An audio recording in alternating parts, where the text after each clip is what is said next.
on that later. Let's go to Pam. Pam Ellis this time. Pam? Thanks. Thanks, Tom. Good morning, Jennifer. Hi, Pam. Um, I have a question. There is a tremendous amount of change this year because of the number of directors that are retiring, Mhm. as well as the possibility of the city manager leaving.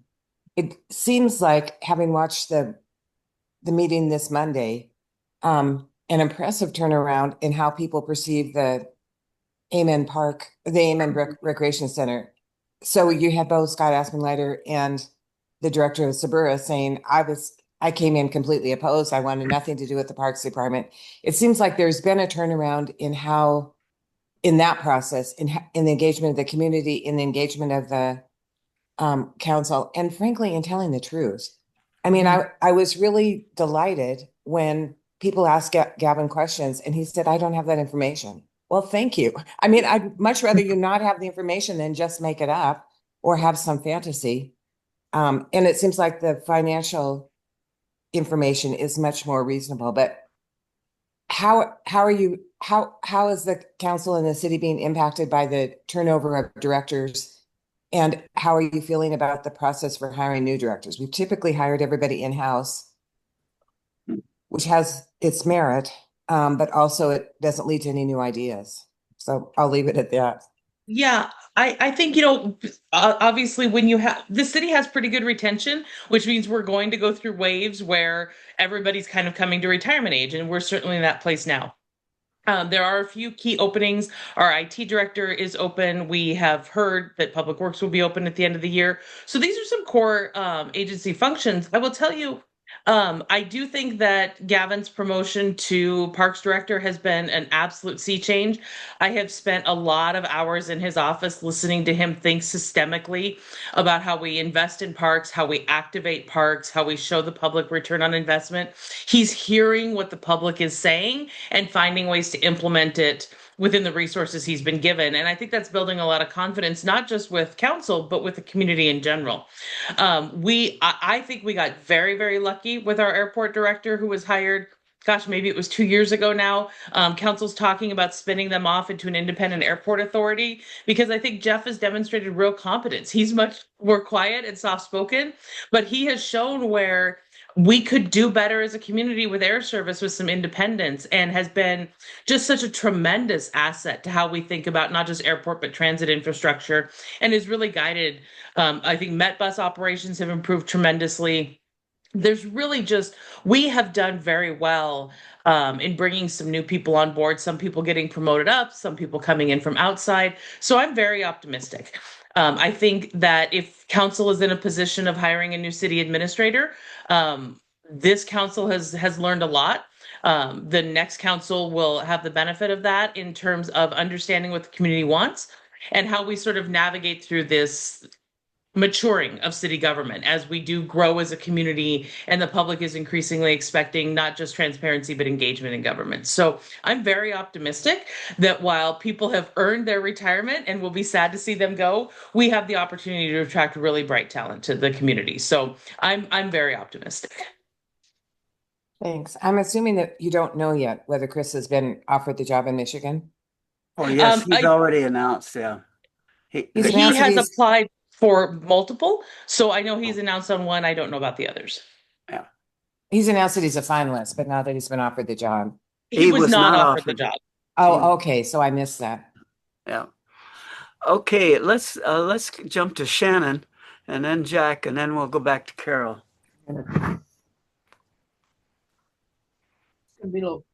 Hi there. Okay. Shay. This is Shay Riser, and I just had a couple questions to kind of echo Carol. The downtown, I've heard of it referred to as chutes and ladders, and I think that's probably the most accurate description I've heard. Um, and also, as someone who lives and works downtown every single day, I still have tremendous concerns for pedestrians and cyclists in the downtown area. I do understand that one bike lane consistently from one end to the other was created on Third, but not everywhere is going somewhere on Third. I tried to ride to work the other day on Second, was riding in a nice bike lane, and it immediately stopped. And then I was like, Sure. okay, well, where do I go from here? Mhm. And I've been you know, law enforcement has said like you absolutely cannot ride on the sidewalk. It's illegal downtown. But again, until I see a safe bike lane where myself or my child who's already been hit by a car downtown now is not being injured, like probably I'm going to be on the sidewalk. And so we definitely, I hope that whoever becomes mayor and whoever comes into city council is going to consider not just the flow of traffic, but also pedestrian and cyclist safety, because I would love to ride my bike to work every day and cut down on emissions, but it is just simply not safe. The second thing that I kind of wanted to bring up is obviously homelessness is pretty near and dear to my heart. It is a tremendous part of what I do, not only for my professional job, but in all of my time not working. And I know that downtown has implemented some private security in place of the officers who have not been replaced for the Mhm. downtown area. Um, and, I know that there's a lot of hubbub about, the homelessness in the downtown and in Billings. But I really, I'll be blunt. I really want someone who has good ideas for a solution that doesn't look like just moving them along or Mhm. treating people like they're not human. And that is currently kind of the state of things. Like, Mhm. move, you can't sit here, move, you can't sit here, move, you can't sit here, but we don't have any place for you to actually go. And you Yeah. know, at the end of the day, that homelessness number is growing, and it's growing Yeah. in our elder population. I see it Yeah. every single day at my job. Elder people who are being pushed out of housing because they can get more from someone else. And that terrifies me, because if we're treating our younger homeless population that way and our elder population is becoming homeless, that scares me for how our elder population is going to be treated.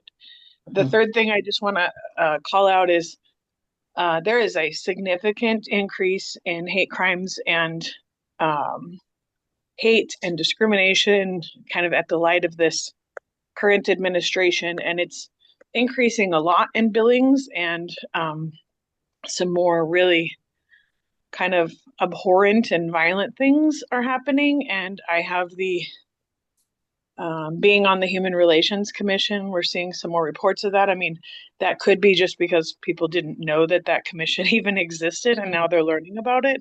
But it is being reported. It is scary. And I wondered if you would consider revisiting as a mayor an NDO for Billings like Missoula and Bozeman and other communities in our state have, that would protect some of those classes that are not federally protected. Mhm. That's a lot of questions, Shay. I'll let me try to go through as many of them as I can. Let's start with homelessness because I think that's the one nearest and dearest to my heart. It's the one that I think I've spent the most time on. So maybe I can do the best with that one. I do believe I'm the only candidate who has worked meaningfully in the homelessness space. I was fortunate to be a part of the team during COVID that helped with the incident command build not just the quarantine shelter for unhoused people, but the low barrier shelter that existed at that time. And it was, for a period of time, a tremendously successful project. And I think what I learned from that experience, and what frustrates me about the way, to the extent that City Council works on homelessness issues, which it doesn't often, in all candor, but to the extent that we do, we tend to think about the population as sort of one entity, as sort of a homogenous entity, and that's really not true. So I would hope, as mayor, I do think we have to address homelessness needs. I think we need a better infrastructure for folks with substance abuse and mental health. And we need a better infrastructure for people who just need a sort of bounce back onto their feet. But we have to be thoughtful about the population. It is not a single block of people for which a single solution makes sense. There are different needs in there. What the data shows is Billings does pretty good if people experience short-term, one moment of homelessness, we can bounce them back into being housed and employed pretty successfully.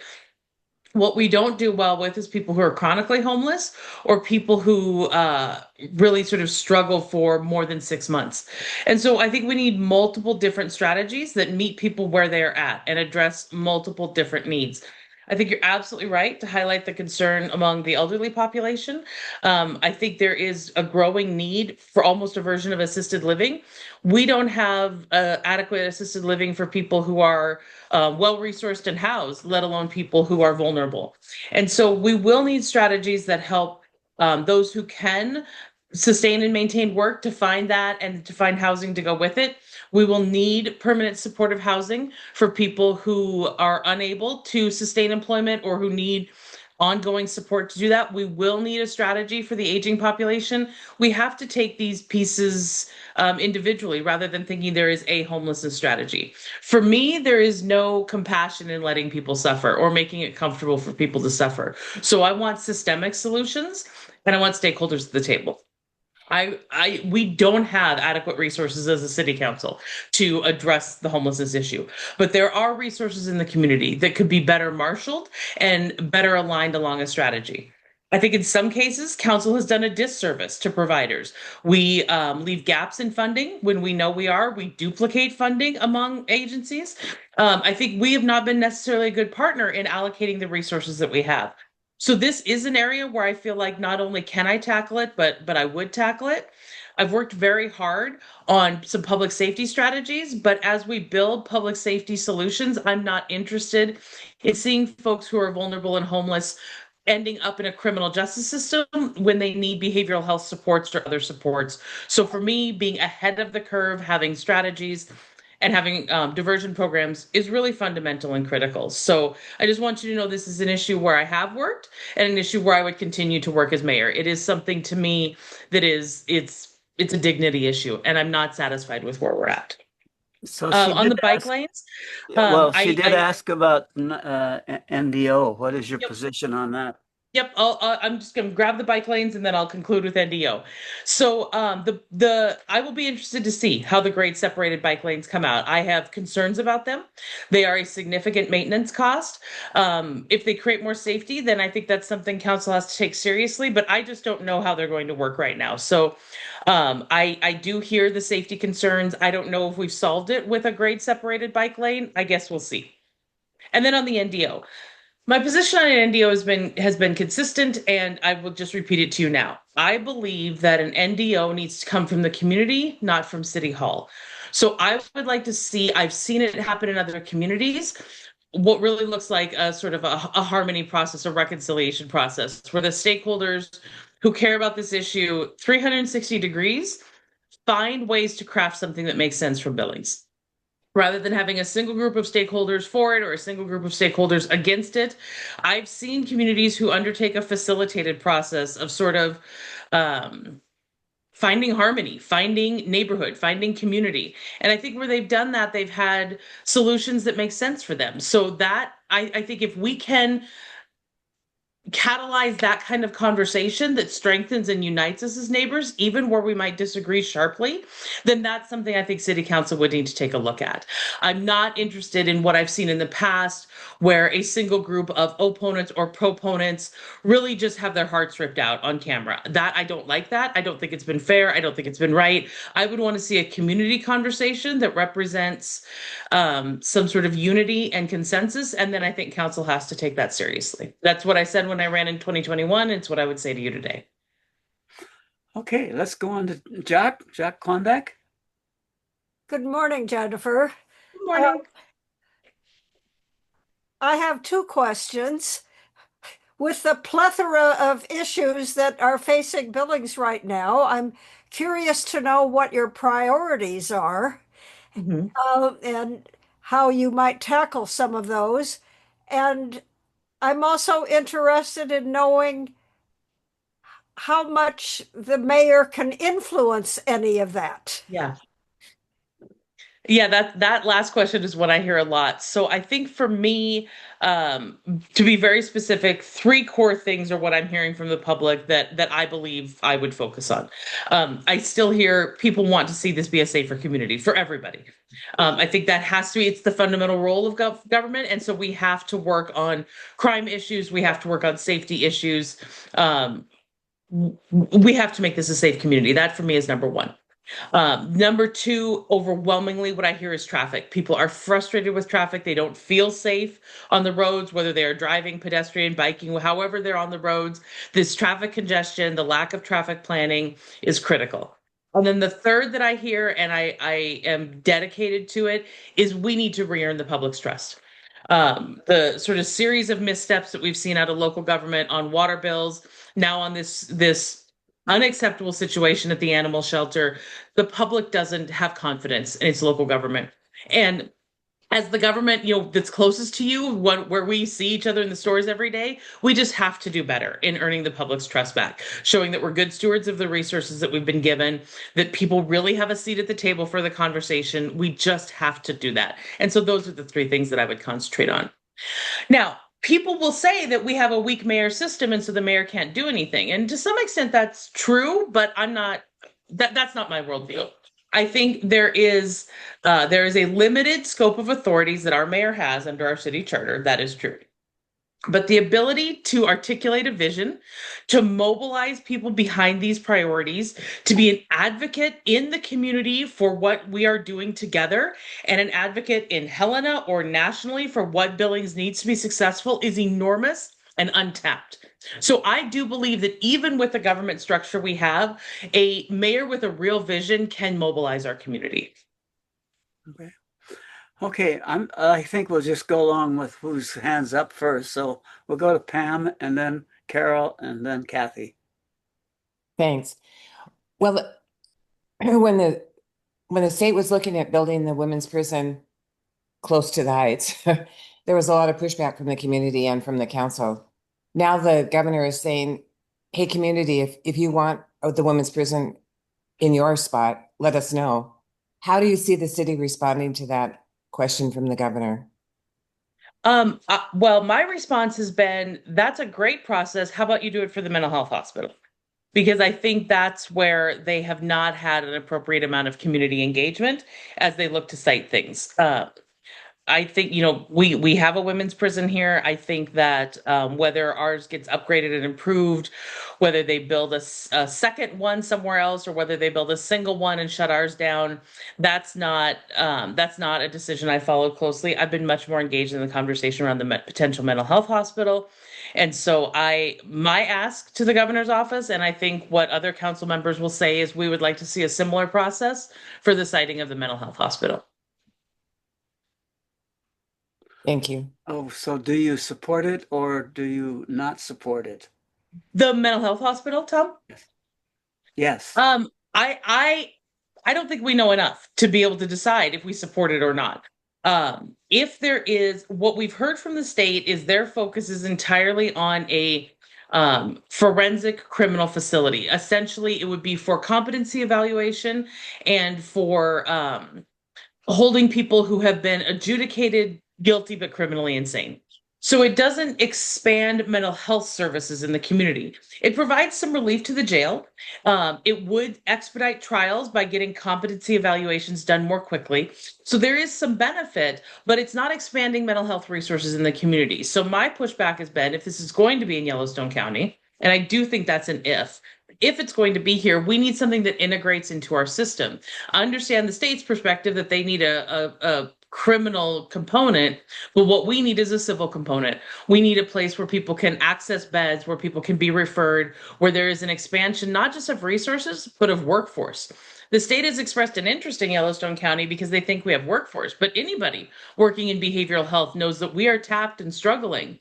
And so having them simply drop down a prison style facility for criminal defendants and then gut our mental health providers is not something I could support. If they want to talk about a partnership where we are building a broader behavioral health workforce, where we are integrating with our existing mental health infrastructure and expanding capacity, that's a more interesting conversation for me. I still will not support it being located in a residential community. I think that's wrong. But I also have said, and I think a number of council members feel the same, that anywhere they put it in sort of our vicinity, if you put it in Stillwater County, if you put it anywhere nearby, it's still going to impact us. And so we need to be a part of the conversation. I think, Shay, you're absolutely right. Our jail is full of people who should be receiving mental health services and are not. And that's not what the state is offering. Right now, what they're just offering is a forensic facility that would do competence evaluations and incarcerate people, post adjudication. So that's it's not sufficient in my opinion. We need a workforce strategy. We need an expansion of mental health services strategy. That's what I've pushed back on the state with, and we'll see where it goes. Okay. Carol?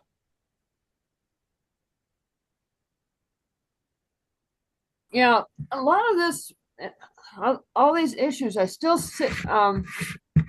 look at the behavior of how businesses respond, how people respond, and everything. And I kind of think back to I've been here over 70 years in Billings, so I've seen Billings grow.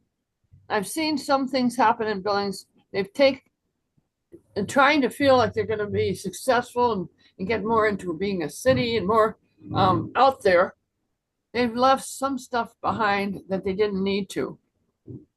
We could still have somewhat of a small town attitude so that we keep the flow of information and care of the community as a whole, and then pick up those things and try to get them to fit into that framework, because I feel that's where we really have been falling down and on a flat on our face a lot, because Yeah. we're not paying attention to it, because somebody's always getting hurt by somebody else trying to become successful or something in Yeah. that work. And the business has been always complaining about the homeless. And I look at the businessman and face and says, it's your problem. Because a lot of these people, because they were working for you, they were getting more pay, they have excellent qualifications for the job, but you don't want to pay for it, so you fire them. And then that doesn't look good on their resume. So hey, what happens next is they're struggling, and if they can get a couple jobs, they're getting jobs that they shouldn't be doing because they're more qualified than that. And then sometimes they end up homeless. And that whole venue there has to be really vetted, as you said, really checked out, and people held responsible for their actions. I think that's right. I think we do need employers who are willing to hire folks who are currently facing barriers. There are models where employers sort of partner with a social service support to help folks who were employed but have lost employment, who might struggle to retain employment because of childcare issues or transportation issues. We can put supports around people and ensure more successful employment and retention. We know what works. We just have to focus on it and prioritize it. And for me, again, I want public safety to be the number one focus. But if we're not taking care of vulnerable people and preventing them from falling into the criminal justice system, then we don't have a good public safety strategy. So I do think there's work to be done. I think we know some of the things that would work, and we just need to be more serious about doing them.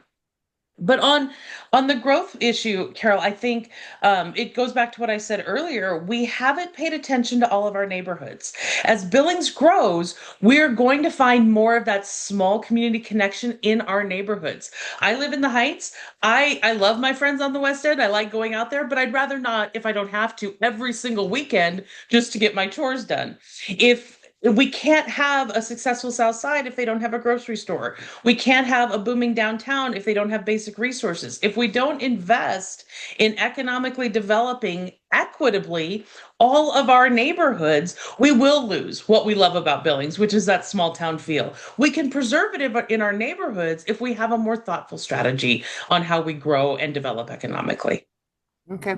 One more tiny bit out on that, because of the homeless, is even if we can get something together, we have another obstacle, and that is gaining their trust. There are Yep. that will refuse housing because they don't want to get into the system, where they think they're being controlled. I have a problem with it because I'm controlled, and I don't want, and I want to get out of the system, but I can't, because the Sure. system won't let me. It won't let me work. It won't let me do anything. And that's an issue. Human services is relational. It absolutely is. It's why we can't assume we can have a universal strategy that will work for everybody. These are individuals, they're humans, they deserve choice in services. We need to have human-centered strategies to solve these problems, but we do need to make it a priority. Mhm. Okay, let's go on to Kathy. Kathy Robbins. Yeah. You know what, Jennifer, I love that you want to advocate to the legislature for Billings because Billings seems to be an outlier sometimes in some of the tax issues, some of the reimbursement from the state. And I also love that you want to focus on economic development of all neighborhoods. Excuse me.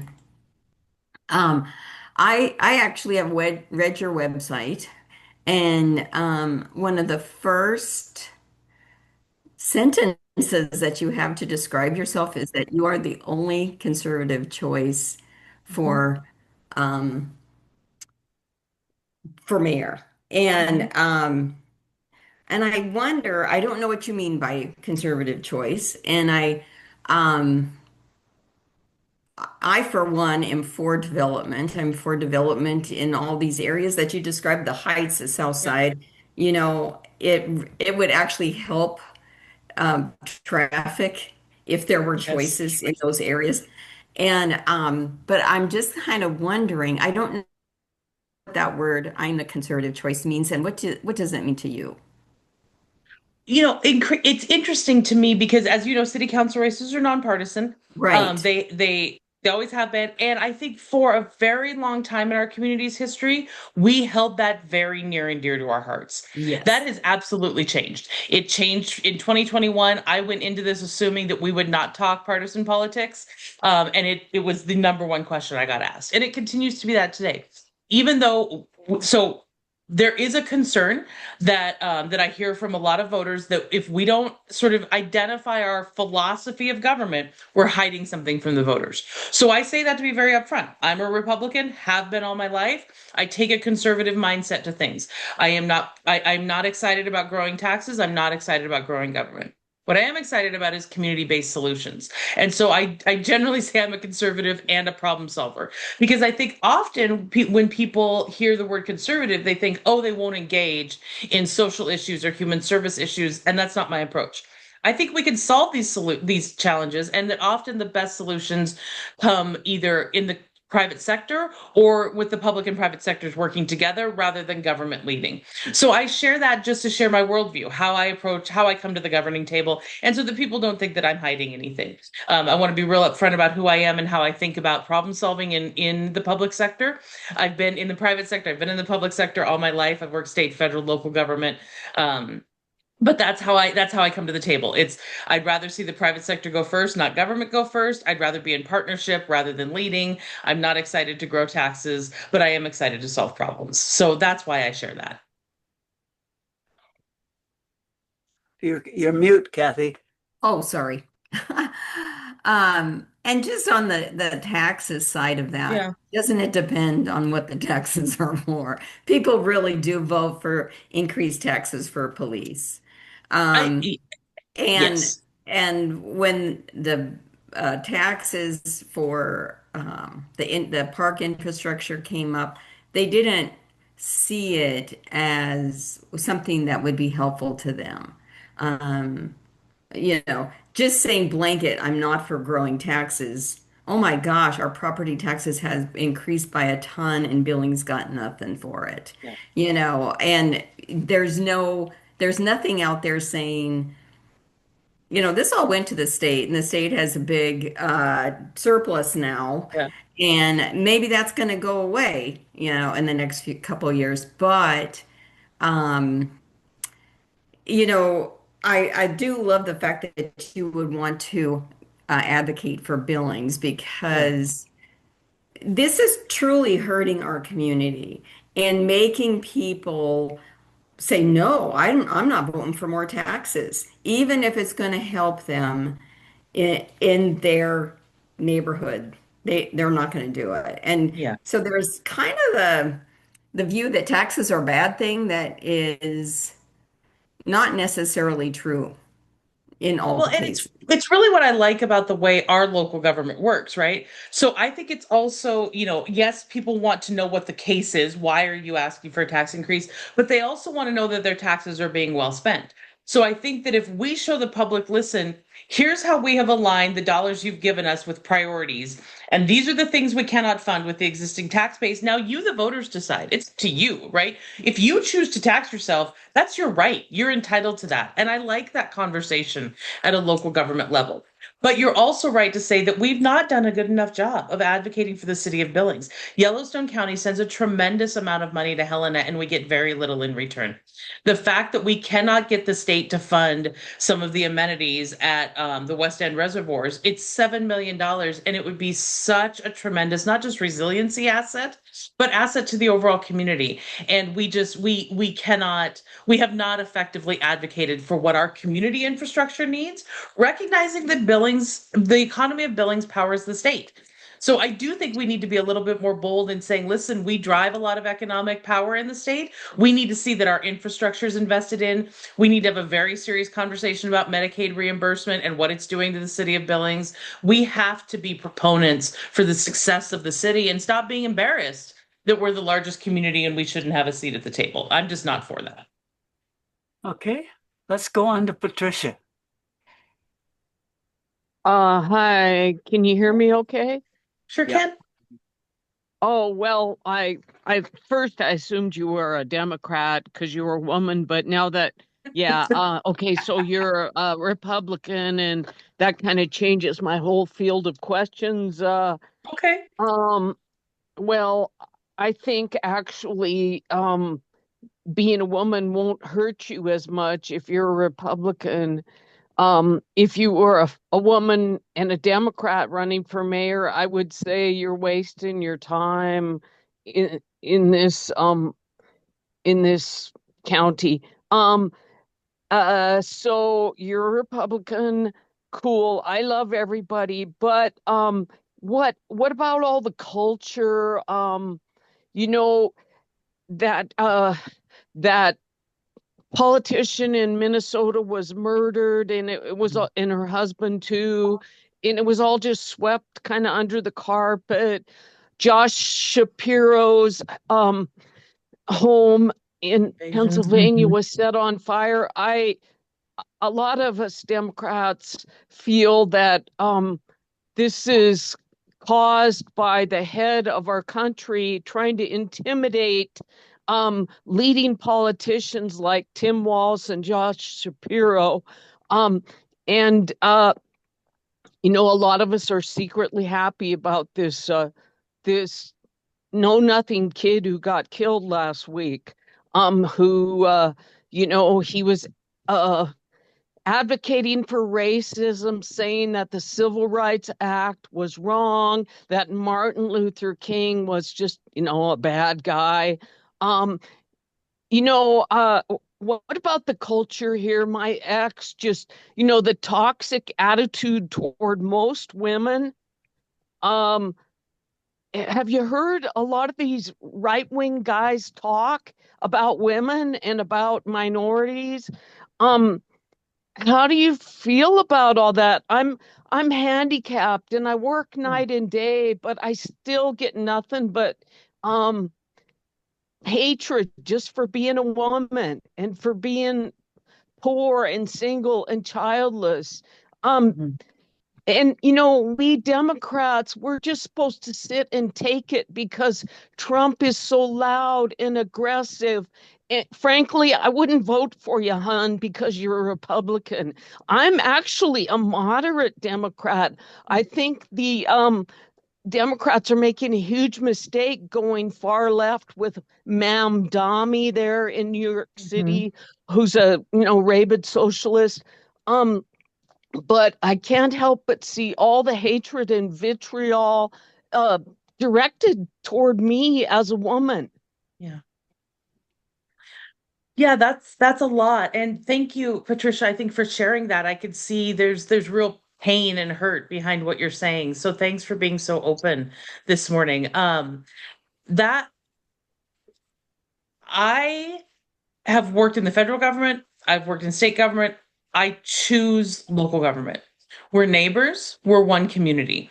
I don't want, I was involved in the press release a day, survive the 24-hour news cycle world, and I hated it because what I want to do is build my hometown. I want to build my community. I want us to find a way to coexist as neighbors. I am very much of that sort of old school mentality where we disagree very vociferously and then we build personal relationships around it. And I miss that. I miss that and would do everything if elected as mayor to ensure that is the tone in which we do things. I love a good political debate. I love a good policy debate, but relationships really matter to me. So I'm not interested in inserting the city government into a bunch of flashpoint political debates.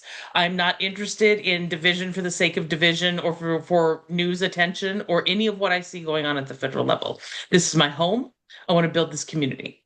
I will tell you that the issue of being a woman, potentially the first female mayor in the city of Billings, is it's interesting. I have not. I've received nothing but support and encouragement from the right side of the aisle. I am a single mom. I have received a tremendous amount of support. Um, I have been labeled, I think, unfairly as a right-wing extremist. I'm very much not. I'm very much a problem solver and someone who wants to explore ways that we find common ground. What concerns me, though, when it comes to the treatment of women in our community is our domestic violence rates and the way that we think about women and children being vulnerable in their own homes. So even though my lived experience has been nothing but support for my role as a strong female leader in this community, that is not the universal experience in this community. In fact, it's quite the opposite. Our domestic violence prosecutors in the city of Billings are still reluctant to bring cases to trial for fear that this community will not convict on the word of a woman. And that's unacceptable to me. So it's a complicated and nuanced issue, if I'm being quite honest. I I am committed to ensuring that we have opportunity in this community, that we have safety for everybody in this community. Those things matter to me. My experience is different from what I think many, many women in this community experience, and I'm at least self-aware enough to know that's the case. Okay, let's go on to Pam. Pam Ellis again. Thanks, Tom. Um, I'd like to make an endorsement. I do know Mike Boyette, Mike Nelson, and Jennifer personally. I worked more with Jennifer than anyone else because we worked on the Heights Task Force together and we worked on Heights issues. I support Jennifer because over the other candidates because of her heart for kids and families and her consideration for the entire community, something that I think has not been evident in the behavior of the city council in the last 4 years. Um, and I, and I guess I'm not sure that at least those three candidates aren't all Republicans, even though one of them is being supported by a Democrat. But for me, the priority is families and frankly, also selfishness. I think there's been incredible selfishness on the part of the city to grab all the money. And I think there's significant needs in the school district and in the county. I've seen Jennifer. Jennifer was hired by county commissioners, worked on the master plan with them, has a good relationship with them. She and Dr. Garcia work well together. And I think when I was on the school board, we had joint meetings and there was more sharing and caring about the needs of all three organizations. I haven't seen that evidence in the last 4 years from the city. So I support Jennifer because I want to see that heart and I want to see the commitment for the entire community that includes the schools and the counties. So my question is, what do you see the priorities? The county obviously is looking at the jail and the school district is drowning for lack of money. Yeah. So what do you see? And I know the city's going to have to make cuts, although out of a $400 million budget or whatever, how huge it is, $1.5 million is not much money. But what do you see as the priorities financially for the community, not just for the city? Yeah. I think you're right. We don't plan well across jurisdictions anymore, and we need to because it's all your same tax dollar, regardless of who it goes to. I do believe that the communities needs to have the question of a jail bond put to them, and that will be the priority next year, and that city council needs to take a back seat to that. We will go through this sort of reexamination of our city budget to ensure that we are really spending every dollar wisely. It's called a zero-based budgeting activity. So I am optimistic that we will find efficiencies and savings that don't result in cuts in basic services at the $1 to $1.5 million level, combined with some growth into the community as well. So I am not concerned deeply about the next year. It's we have a structural problem now with the way the state has redone property taxes. And I think for the city of Billings, our focus does not need to be going out for a mill levy next year. I think we need to let the county talk to the public about their interest in a jail expansion. Our attention needs to be in Helena, acknowledging that both the property tax and the school funding structure do not work for Yellowstone County. Billings Public Schools is by far and away the largest school district in the state. We are hurt by the structure. The decrement hurts us. The way that we do base funding hurts us. The funding formula that exists is uniquely disadvantageous to Billings Public Schools. And we need to have those conversations seriously, because now the way the state has restructured property taxes, it is also uniquely disadvantageous to the city of Billings. So we have some work to do in Helena.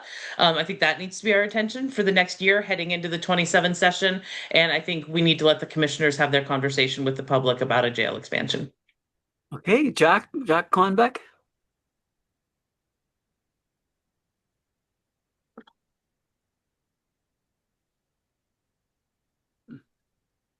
There we go. Sorry, It's I okay. lost the screen for a second. You were just talking about the work that we have to do in Helena.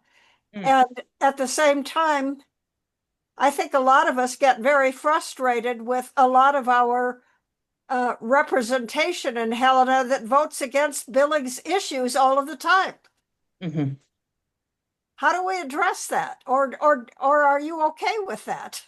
Well, so I think when it comes to property taxes, we almost had complete unanimity finally towards the end in recognizing that what was being proposed for property taxes was bad for Billings.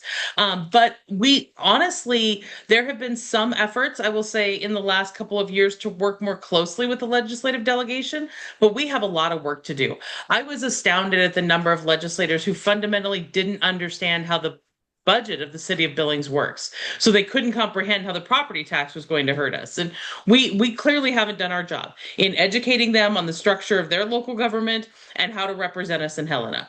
We've made some progress in council in developing some legislative priorities, but I don't think we're there soon enough, and I don't think we're engaged often enough. Some of those mayors who are a little bit closer to Helena, they're there once a week. And it was almost we were halfway through the session before we headed to Helena for the first time as a council. So we have to build some relationships. We have to do some educating. I'm not willing to concede yet that they're intentionally voting against us. I think we haven't provided them the information yet. So I'm not giving up. I'm optimistic that we could build better relationships and have a more really bipartisan. That's what we had on the property tax, a bipartisan approach to advocating for Yellowstone County. So let me carry off on that one.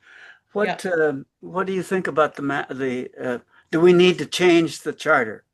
The charter is limiting us. That makes us unique. We can't join all the rest of the state. We have to have special legislation just for us. Should we change that? So the question here is, I assume, to the mill levy cap that's in our Correct. charter, not our Correct. structure of government. It has been changed. Unfortunately, the state quite clearly overrode our charter and reset our mill levy cap. So it has been changed. And that leaves us with essentially two questions. Do we want to accept the state's mill levy cap? Or set our own different one? Or do we want to go into the funding formula that exists that most municipalities use, which is kind of a growth formula? I will tell you that the charter cap has saved the community of Billings about $120 million over 30 years in property taxes. So if lower property taxes is a priority, it works. I like the fact that our city government is limited in spending and then we're required to go to the voters. I think if you look at school districts, for example, there are many, many communities around the state of Montana where there is an annual budget levy for the school district. It's not viewed as the school failing. It's viewed as these are the things we'd like to do. Would you like to invest in them? I think that conversation of government saying, look, this is what we're doing with your money. Now you, the voters, decide. Do you want to do more or do you want to do different? I think that's healthy, rather than just having a government that can autonomously raise taxes. So I don't mind the mill levy cap, but the state has now forced the question. And so I do think I think we need to engage the voters and weigh in. I don't know that I have a preferred outcome other than I like the structure of our government that limits our hands and leaves the power vested with you all. So you do or don't support a change in the mill levy? Oh, I absolutely Cap. don't support what the state has done.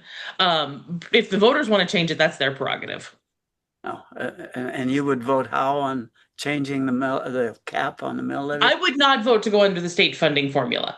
If the public wants to have a conversation about raising or changing the mill cap, that's a conversation I would have. I don't support going under the state's formula.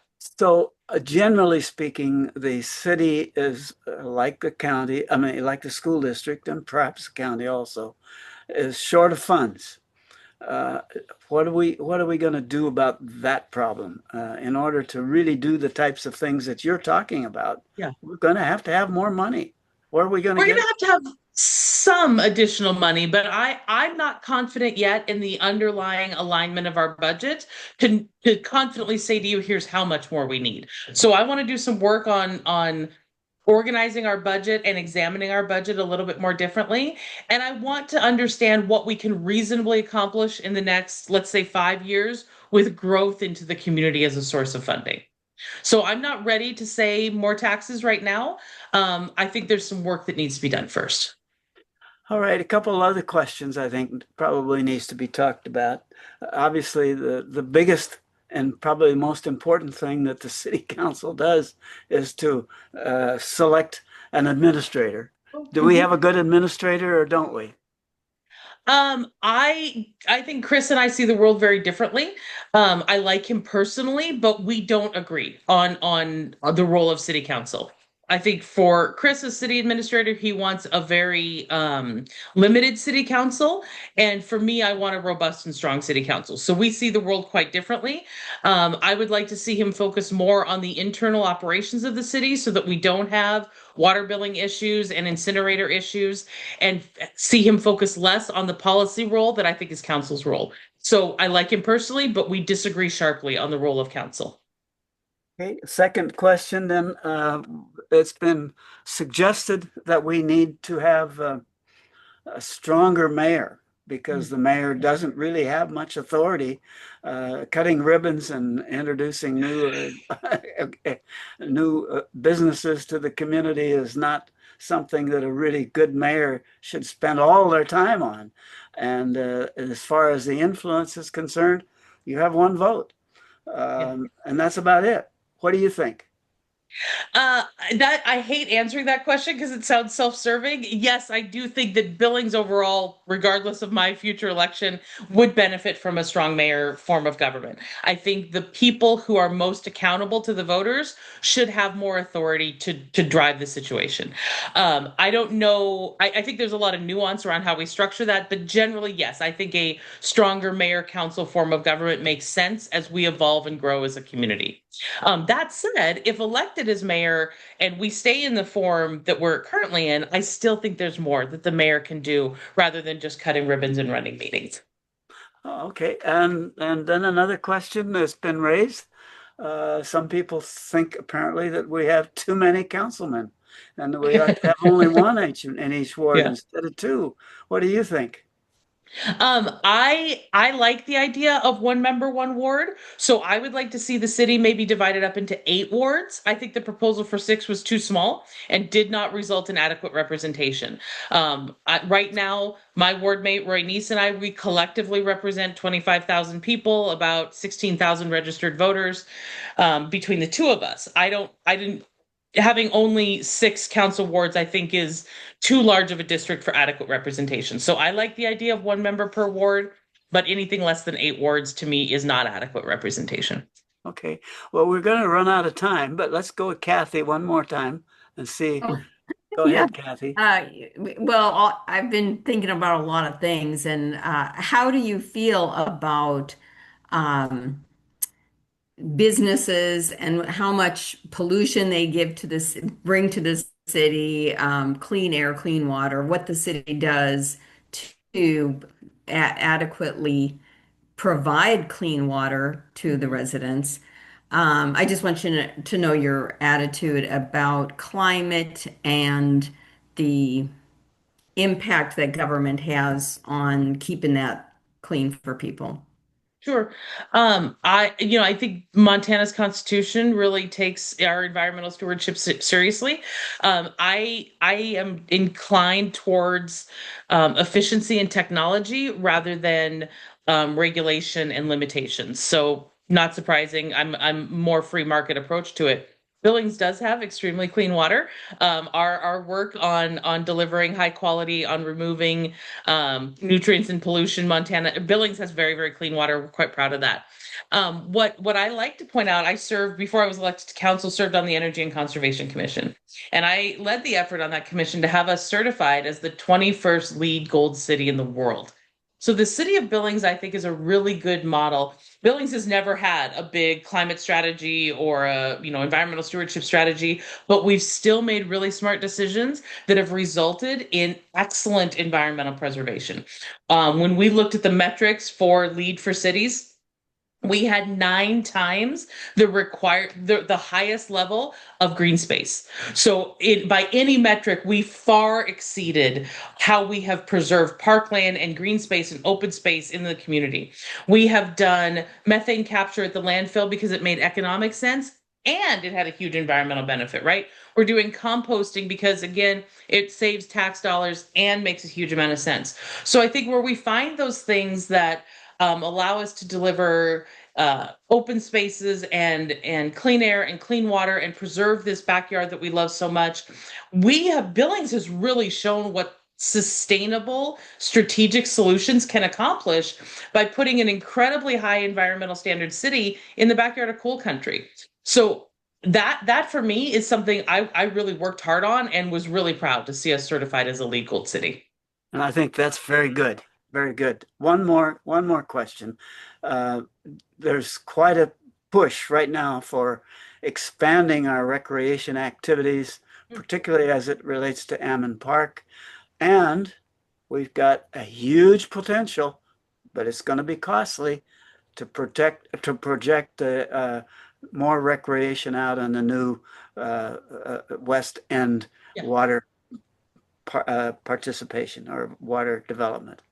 What's your thoughts on that?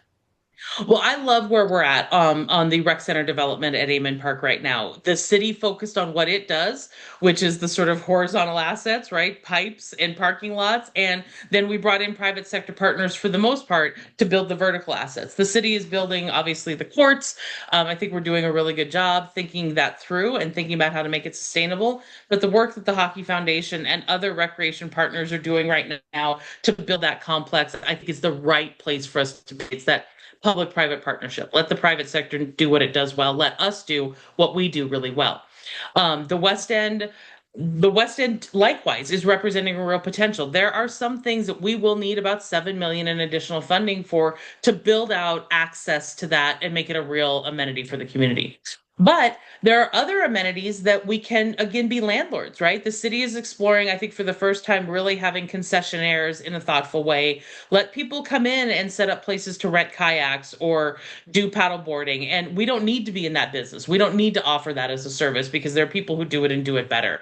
So I think we will be able to make some progress on the West End, expanding that as a recreation asset in the community without significant additional dollars. But some of the things that I know people really want, like walking trails and boat ramps, we're going to have to find a source of funding for that. And I remain convinced that Helena should be that source of funding. This is an asset that is regional, not just for the city. And I think it makes sense for the state to give some investment into that.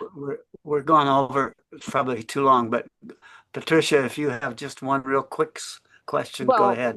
I mean, I'm astounded at your capabilities, Jennifer, and as a woman, I support you, but I can't let go of the fact that we are all Democrats. And here in the state of Montana, in the city of Billings, we've got 3 really diehard Republican county commissioners. The whole state government is Republican.